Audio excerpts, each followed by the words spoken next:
Duplo Expresso. Quem está aqui agora com a gente é o Lejane Mirhan, que é nosso comentarista às quintas-feiras. Então, Lejane, bom dia, bem-vindo ao Duplo Expresso. Vamos comentar aqui hoje, queremos ouvir hoje o seu comentário atentamente nesse novo cenário político que está posto agora com Bolsonaro como presidente da República do Brasil. E você fala o Brasil de Bolsonaro e as relações internacionais. E é sobre isso que eu quero ouvir você. Bem-vindo mais uma vez ao Duplo Expresso. É um prazer tê-lo aqui no nosso time de comentaristas. Bom dia, Wellington Calazans. Bom dia, Rômulo Maia.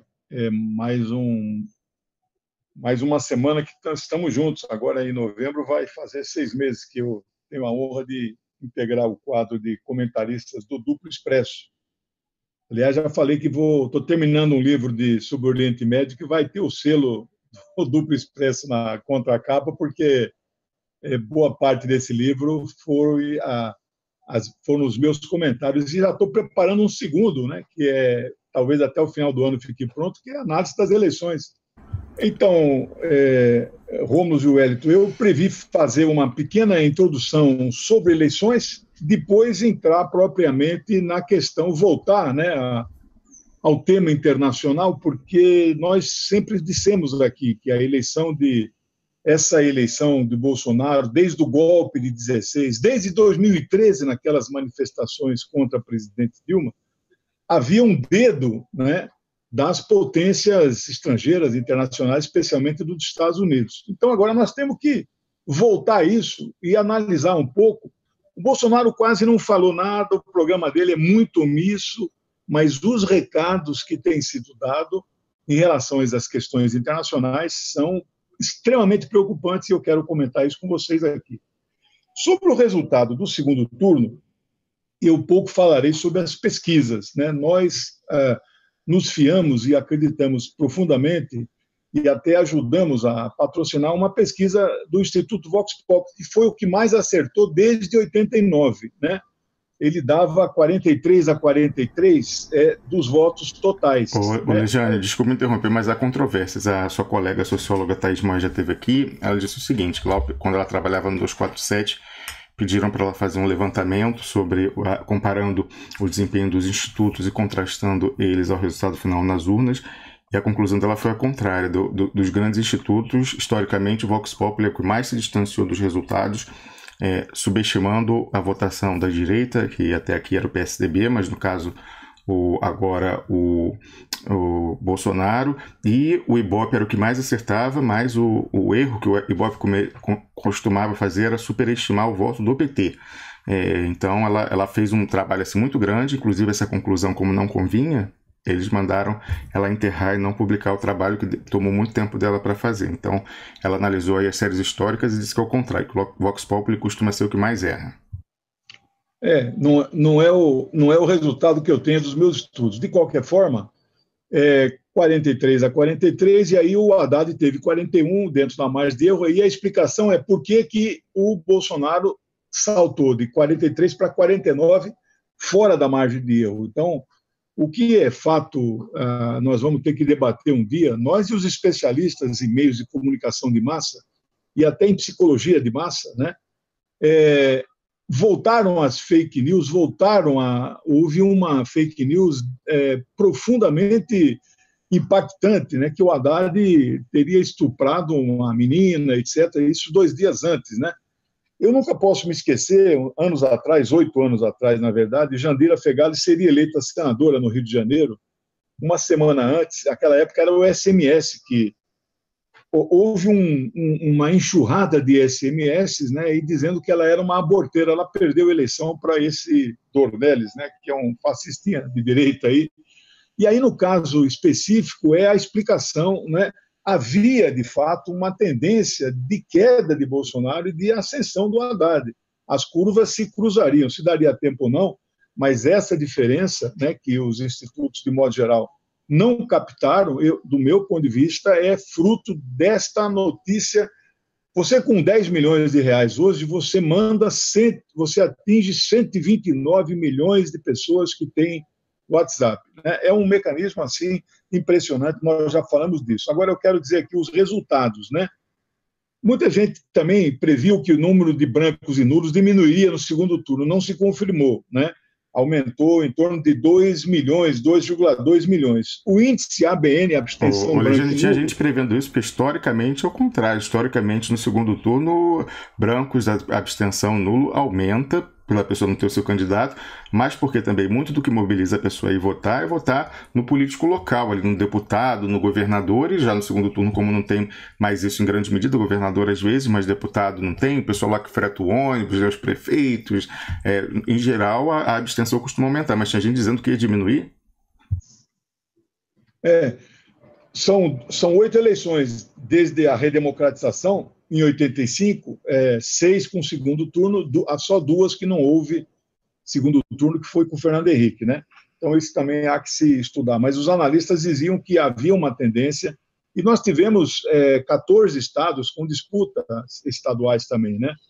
De qualquer maneira, a abstenção branco e nulo diminuiu de 27,3 para... Diminuiu não, aumentou para 28,8, ou seja, 1,5 ponto que significou esses 2,2 milhões, né? Bom, votos, então, jogados fora, ou não voto, como o Rômulo chama, salta de 40,2 para 42,4 milhões.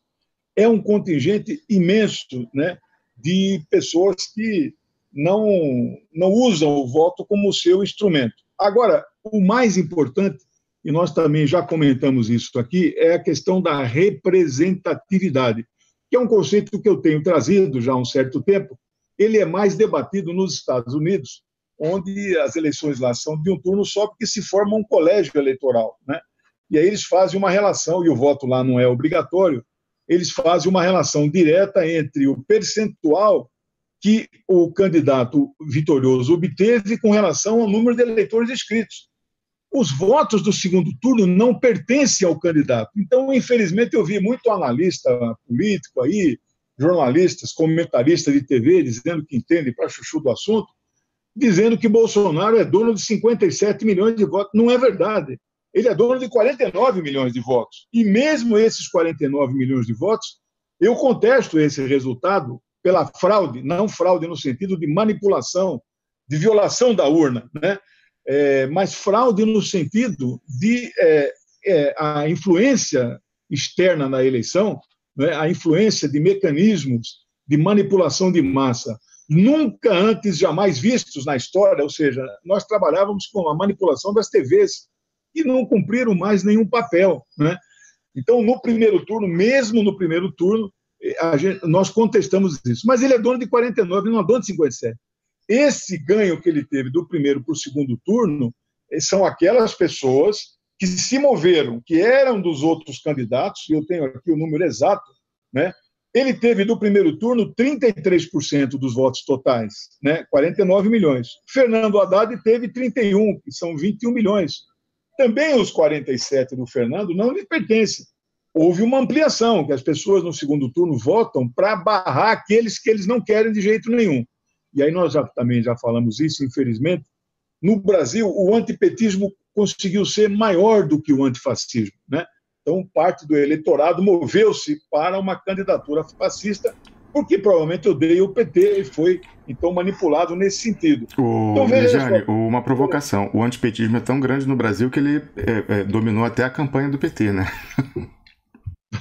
Bom, eu não vou entrar nessa provocação sua, mas veja, primeiro turno, então, ficou assim, 33% do Jair Bolsonaro. Se você puder colocar no ar essa tabela 7 eu fiz a partir do Word, né?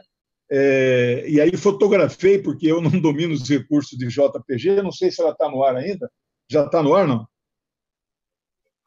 Tá. Então, que eu não estou vendo aqui na tela do computador. Tá tem um delay, mas está no ar. Ah, entendi, tá bom. Então, aí o nosso espectador vai ver aqueles estudos que eu fiz de 1945 em diante, não é? São 12 eleições, 4 antes do golpe de 64 e 8 depois da redemocratização. Aí temos a tabela, né? Então, nós vamos ver aí a ordem, né, da representatividade em relação ao colégio. É uma tabela que informa o voto que a pessoa teve, não tinha 2 turnos de 1945 até 1960, era um turno só, né? Então, aí vocês vão ver, então não se preocupa com esse número absoluto dos votos, olhem a coluna do percentual, né? Ele é o 9º mais representativo, né? Claro que depois dele tem aí a Dilma II, o Collor, e o último foi Juscelino, como já vimos. Então, pode tirar aí, nós percebemos que 2 em cada 3 eleitores inscritos no Brasil o rejeitaram, não lhe deram nenhum tipo de apoio, seja por abstenção, seja por votar branco, votar nulo, ou votar no Fernando Haddad e os 26 milhões que votaram nos outros candidatos, que dá 17%. É sobre esses 26 milhões é que eu quero dizer como é que eles se moveram no segundo turno. Essa é a grande novidade, né? O Fernando Haddad teve um salto espantoso em relação ao primeiro turno, né? Porque ele pula de 21 milhões para 47, então ele tem um salto muito grande. Ele pega 2/3 de todos esses votos, de todos esses candidatos, né? Que escolheram algum, que foram 26 milhões.